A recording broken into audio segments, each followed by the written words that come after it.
Welcome to part 11 of thermodynamics. நாம இந்த வீடியோல enthalpy changes during phase transformation அப்படிங்கறத பத்தி படிக்க போறோம். Phase அப்படினா physical state of the substance, அதாவது solid, liquid, gas அப்படிங்கிறது தான் 3 phases of the substance. Substance ஒரு ஃபேஸ்லேருந்து இன்னொரு ஃபேஸுக்கு போகும்போது அதை டிரான்ஸ்ஃபர்மேஷன் அப்படின்னு சொல்லுவோம். அதாவது சப்ஸ்டன்ஸ் ஒரு ஃபிசிக்கல் ஸ்டேட்லேருந்து இன்னொரு ஃபிசிக்கல் ஸ்டேட்டுக்கு டிரான்ஸ்ஃபார்ம் ஆகும்போது எனர்ஜி சேஞ்சஸ் எல்லாம் நடக்கும். அதை தான் நாம் இப்போ enthalpy change during phase transformation அப்படின்னு படிக்க போகிறோம். இதில் என்னென்ன பார்க்க போகிறோம்னா enthalpy change of fusion or melting, enthalpy change of vaporization and enthalpy change of sublimation அப்படிங்கிறத படிக்க போகிறோம். இதில் முதல்ல பார்க்க போகிறது enthalpy change of melting or fusion அப்படிங்கிறது.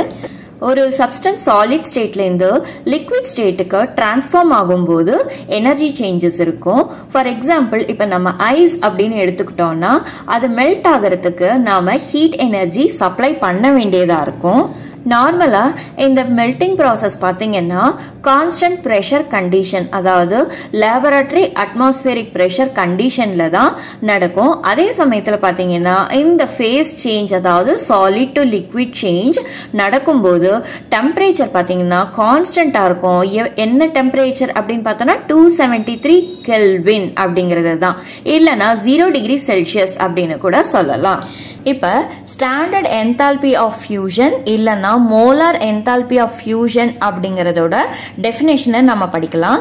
த enthalpy change that accompanies melting of 1 mole of a solid substance in standard state is called as standard enthalpy of fusion or molar enthalpy of fusion அப்படின்னு சொல்கிறோம். Enthalpy change of fusion அப்படின்னு எடுத்துக்கிட்டோம்னா நம்ம energy supply பண்ணுறோம் இல்லையா. For example solid ஸ்டேட்லேருந்து liquid ஸ்டேட்டுக்கு water change ஆகிறதுக்கு நம்ம 6 kilojoules per mole நம்ம சப்ளை பண்ண வேண்டியதாக இருக்கும். இந்த இடத்துல பாசிட்டிவ் சைன் எதுக்கு கொடுத்துருக்காங்கன்னா இது எண்டோதெர்மிக் ரியாக்ஷன் அப்படிங்கிறதால இதுக்கு பாசிட்டிவ் சைன் கொடுத்துருக்காங்க. இப்போ ஸ்டாண்டர்ட் என்தால்பி ஆஃப் ஃபியூஷன் அப்படிங்கிறது என்ன அப்படின்னு பார்த்தோம்னா இந்த இடத்துல நாம் எடுத்துக்கிற சாலிட் சப்ஸ்டன்ஸ், அதாவது சாலிட் ஐஸ் வந்து 1 mole இருக்கணும். So 1 mole of solid substance எடுத்துக்கிட்டு அதை வந்து நம்ம ஸ்டாண்டர்ட் அட்மாஸ்பியரிக் ப்ரெஷர், அதாவது 1 bar அட்மாஸ்பியரிக் ப்ரெஷரில் அட் கான்ஸ்டன்ட் டெம்பரேச்சரில், அதாவது மெல்டிங் பாயிண்ட் ஆஃப் ஐஸ் என்ன அப்படின்னு சொல்லுவோம் 273 கெல்வின் ஆர் 0 டிகிரி செல்சியஸ் கண்டிஷனில் நம்ம என்தால்பி சேஞ்சஸ் எவ்வளோ நடந்திருக்கு அப்படிங்கிறது தான் நம்ம ஸ்டாண்டர்ட் என்தால்பி ஆஃப் ஃபியூஷன் இல்லைன்னா ஸ்டாண்டர்ட் என்தால்பி ஆஃப் மெல்டிங் அப்படின்னு சொல்லலாம். ஜென்ரலாக இதை ஃபியூஷன் அப்படின்னு தான் சொல்லுவாங்க. இதை எப்படி ரெப்ரசன்ட் பண்ணணும் அப்படின்னா டெல்டா எஃப்யூஎஸ், ஃபியூஷன் அப்படிங்கிறது எஃப்யூஎஸ் அப்படின்வாங்க, H0 அப்படின்னு நம்ம ரெப்ரசன்ட் பண்ணுறோம்.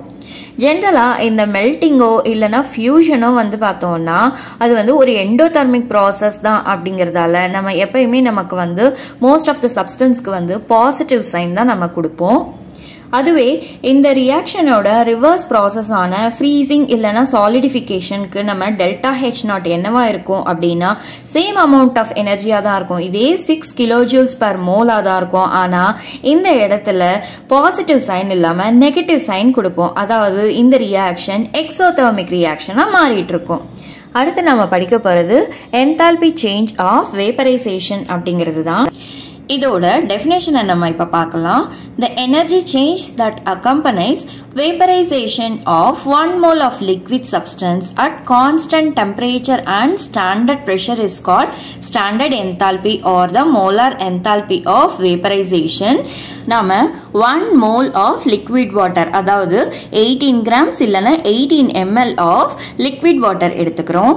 அது லிக்விட் வாட்டர் கேஷியஸ் வாட்டர், அதாவது வேப்பர் ஃபார்மில் சேஞ்ச் ஆகிறதுக்கு எந்த அளவுக்கு எனர்ஜி தேவைப்படுதோ அதை தான் நாம் என்தால்பி ஆஃப் வேப்பரைசேஷன் அப்படின்னு சொல்கிறோம். அதுவே இந்த ப்ராசஸ் கான்ஸ்டன்ட் டெம்பரேச்சர், அதாவது அதோட பாய்லிங் பாயிண்டான 373 கெல்வின் இல்லைனா 100 டிகிரி செல்சியஸில் ஸ்டாண்டர்ட் ப்ரெஷர் 1 bar ப்ரெஷர், அதாவது ரூம் அட்மாஸ்பியரிக் ப்ரெஷரில் நம்ம இந்த ரியாக்ஷனை கேரி அவுட் பண்ணும்போது நமக்கு கிடைக்கிறது என்னவா இருக்கும்? ஸ்டாண்டர்ட் என்தால்பி இல்லனா மோலார் என்தால்பி ஆஃப் வேப்பரைசேஷனா இருக்கும். இந்த இடத்துல ஏன் மோலார் என்தால்பி ஆஃப் வேப்பரைசேஷன் அப்படின்னு சொல்றோம்னா, இதை வந்து நம்ம 1 மோல் சப்ஸ்டன்ஸ் எடுத்துக்கிட்டதால நாம மோலார் என்தால்பி ஆஃப் வேப்பரைசேஷன் அப்படின்னு சொல்றோம். அதை நம்ம எப்படி ரெப்ரசன்ட் பண்றோம் அப்படின்னா டெல்டா VAP H0 அப்படின்னு நம்ம ரெப்ரசன்ட் பண்றோம். இந்த இடத்துல VAP அப்படிங்கிறது வேப்பரைசேஷன் அப்படின்றத இண்டிகேட் பண்ணுது. இந்த வேப்பரைசேஷன் ப்ராசஸ்ல நம்ம ஹீட் எனர்ஜி சப்ளை பண்றதுனால இதை நாம எண்டோதெர்மிக் ப்ராசஸ் அப்படின்னு சொல்றோம். அதனால தான் பாசிட்டிவ் சைன் நம்ம டெல்டா H0 வேல்யூக்கு கொடுத்துருக்கோம். அதாவது water in the liquid form is converted into water in the gaseous form. Delta H0 value பாத்தீங்கன்னா பிளஸ் 40.79 kilojoules per mole அப்படின்னு சொல்றோம். அதுவே இதோட ரிவர்ஸ் ப்ராசஸ் ஆன கண்டென்சேஷன் ப்ராசஸ் அப்படின்னு எடுத்துக்கிட்டோம்னா, அதாவது water in the gaseous form is converted to water in the liquid form அப்படின்னு எடுத்துக்கிட்டோம்னா நமக்கு டெல்டா H0 வேல்யூ சேம் வேல்யூவா தான் இருக்கும். ஆனா இந்த இடத்துல நம்ம நெகட்டிவ் சைன் கொடுப்போம். ஏன்னா இந்த ரியாக்ஷன், அதாவது கண்டென்சேஷன் ரியாக்ஷன் பாத்தீங்கன்னா எக்ஸோதெர்மிக் ரியாக்ஷனா இருக்கும். அதாவது same amount of heat energy liberate ஆகும். அடுத்து நம்ம படிக்க போறது சப்ளிமேஷன் ப்ராசஸ். அதாவது ஒரு சப்ஸ்டன்ஸ் சாலிட் ஃபார்ம்லேருந்து கேஷியஸ் ஃபார்முக்கு டைரக்டா சேஞ்ச் ஆகிறத தான் நம்ம சப்ளிமேஷன் அப்படின்னு சொல்றோம். சப்ளிமேஷன் ப்ராசஸ்க்கு எக்ஸாம்பிளா நம்ம என்ன சொல்லலாம் அப்படின்னா சாலிட் கார்பன் டை ஆக்சைடு இல்லைன்னா ட்ரை ஐஸை நம்ம எக்ஸாம்பிளா சொல்லலாம். அதர் எக்ஸாம்பிள்ஸ் அப்படின்னு பார்த்தோம்னா நாப்தலின் நம்ம சொல்லலாம்.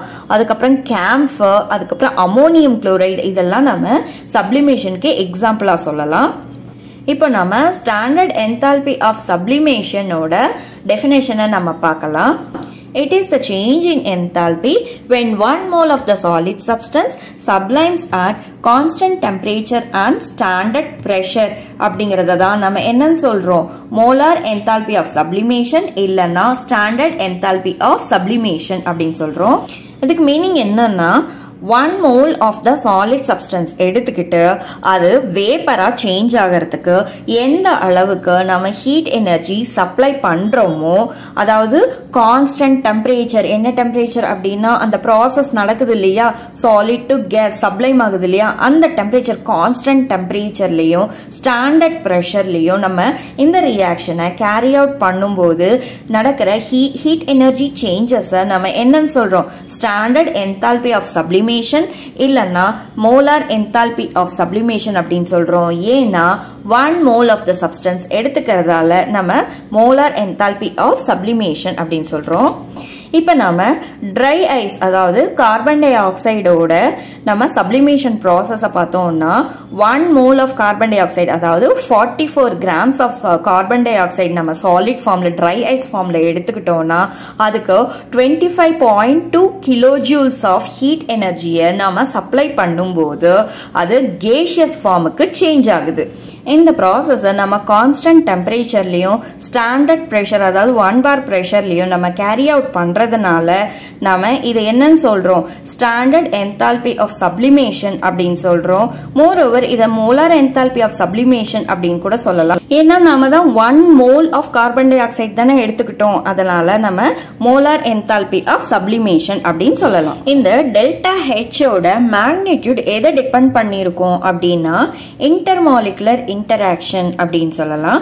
ஃபார் எக்ஸாம்பிள் இப்போ நம்ம வாட்டர் அப்படின்னு எடுத்துக்கிட்டோம்னா ஒரு வாட்டர் மாலிக்யூலுக்கும் இன்னொரு வாட்டர் மாலிக்யூலுக்கும் நடுவில் நமக்கு ஒரு ஹைட்ரஜன் பாண்ட் வந்து ஃபார்ம் ஆகும் இல்லையா, அதை நம்ம என்னன்னு சொல்றோம் இந்த இடத்துல அப்படின்னா இன்டர்மாலிகுலர் ஹைட்ரஜன் பாண்டிங் அப்படின்னு சொல்றோம். இந்த இன்டர்மாலிகுலர் ஹைட்ரஜன் பாண்டிங்ஸை நம்ம பிரேக் பண்ணும்போது தான் லிக்விட் ஸ்டேட்ல இருக்கிற வாட்டர் நமக்கு வேப்பர் ஸ்டேட்டுக்கு சேஞ்ச் ஆகும். அதனால நமக்கு இந்த இடத்துல அதிகமான ஹீட் எனர்ஜி சப்ளை பண்ண வேண்டியதா இருக்கும்.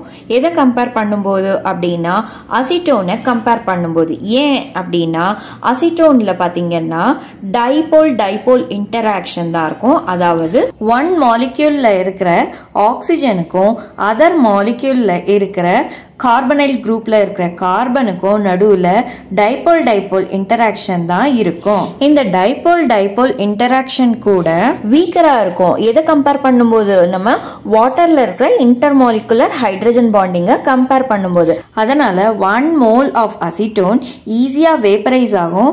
எதை விட 1 mole ஆஃப் வாட்டரை விட. இந்த டேபிள் பாத்தீங்கன்னா standard enthalpy changes of fusion and vaporisation for some substances கொடுத்துருக்காங்க. இது நியூமெரிக்கல்ஸ் போடும்போது ரொம்பவே நமக்கு யூஸ்ஃபுல்லா இருக்கும். So enthalpy changes for the phase transformation உங்களுக்கு புரிஞ்சிருக்கும் அப்படின்னு நினைக்கிறேன். இந்த வீடியோ உங்களுக்கு பிடிச்சிருந்தா லைக் பண்ணுங்க, ஷேர் பண்ணுங்க, சப்ஸ்கிரைப் பண்ணுங்க. தேங்க்யூ ஃபார் வாட்சிங் திஸ் வீடியோ.